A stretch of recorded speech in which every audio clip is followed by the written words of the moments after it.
नारीवाद के बारे में कोई स्पष्ट मत नहीं है कि इसका उदय कब हुआ था।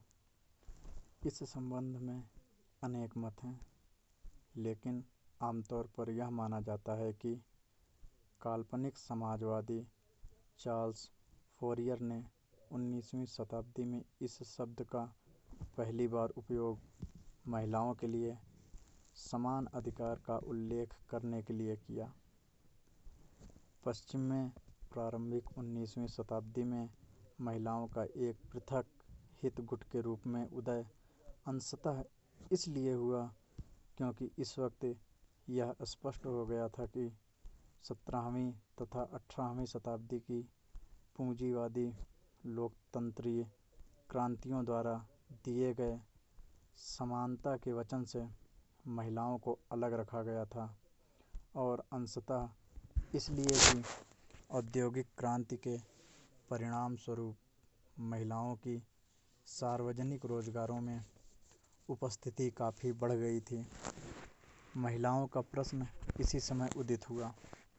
इस कारण से भी हुआ था कि प्रबोधन विचारों के परिणामों से महिलाओं को दूर रखा गया था।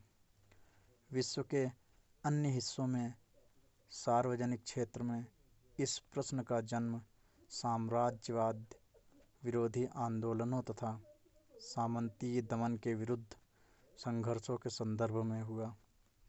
इस तरह से उत्तर औपनिवेशिक समाजों में नारीवादी हस्तक्षेप को परंपराओं के पुराने दमन तथा उपनिवेशवाद के नए दमन से जूझना पड़ा। नारीवादी सिद्धांत और राजनीति में जोरदार आंतरिक वाद विवाद चल रहे हैं, और यह आमतौर पर माना जाता है कि अब एकमात्र नारीवाद की बजाय हमें नारीवादों अर्थात बहुवचन में बात करनी होगी। फिर भी सभी नारीवादी यह मानते हैं कि समाज में महिलाओं की निम्न श्रेणी है और इस सोपान का आधार लिंग है।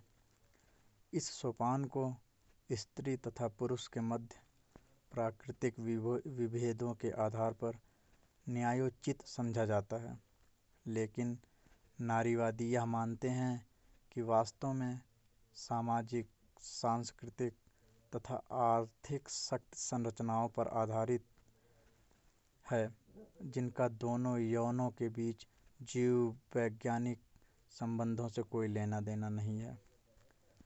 नारीवाद के प्रकार।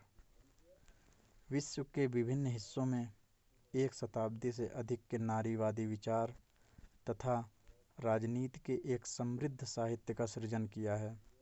नारीवादी विचार के परंपरागत परीक्षण ने उसे 3 भागों में बांटा है: उदार समाजवादी तथा आमूल नारीवाद। उदार नारीवाद को उदारवादी राज्य की रूपरेखा के अंतर्गत समझा गया है। इसमें समानता, स्वतंत्रता तथा न्याय को उदारवादी दर्शन के संदर्भ में उनका सिद्धांतीकरण करते हुए यह स्पष्ट किया जाता है कि ये अवधारणाएं तब तक अपर्याप्त हैं जब तक कि लैंगिक आयाम को शामिल नहीं किया जाता। समाजवादी नारीवाद नारी दमन को समाज के साथ जोड़ते हैं। वे परीक्षण के मार्क्सवादी वर्गीकरण का सहारा लेते हुए इस बात की भी आलोचना करते हैं कि मार्क्सवादी सिद्धांत में लैंगिक अंधपन है। आमूल नारीवाद पितृतंत्र का पुरुष के आधिपत्य की एक व्यवस्था के रूप में सिद्धांतीकरण कहते हैं, जो कि आधिपत्य की एक अन्य प्रणालियों से स्वतंत्र तथा पहले है।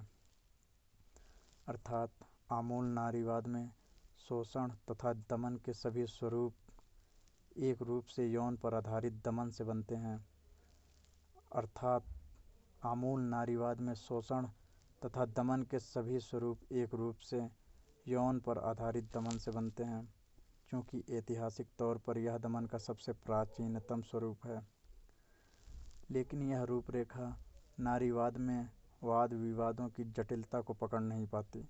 हाँ, इससे हम नारीवादी सिद्धांत के एक उपयोगी प्रवेश बिंदु के रूप में देख सकते हैं। यहाँ यह भी ध्यान रखना आवश्यक है कि इन विभेदों को पूर्ण तौर से पृथक नहीं किया जा सकता। इस इकाई में हम नारीवादी विचार के प्रमुख मुद्दों को 3 विशिष्ट विषयों के परीक्षण द्वारा समझने की कोशिश करेंगे। ये विषय हैं पितृतंत्र, यौन लिंग विभेद तथा सार्वजनिक या निजी द्विभाजन। पितृतंत्र पितृतंत्र शब्द नारीवादी विश्लेषण के केंद्र में है और इसका अर्थ पुरुष आधिपत्य की मेहराब प्रणाली से है। इस संदर्भ में कई दार्शनिकों के विचार सामने आते हैं, जिनमें से सबसे महत्वपूर्ण आते हैं किट मिलेट के विचार।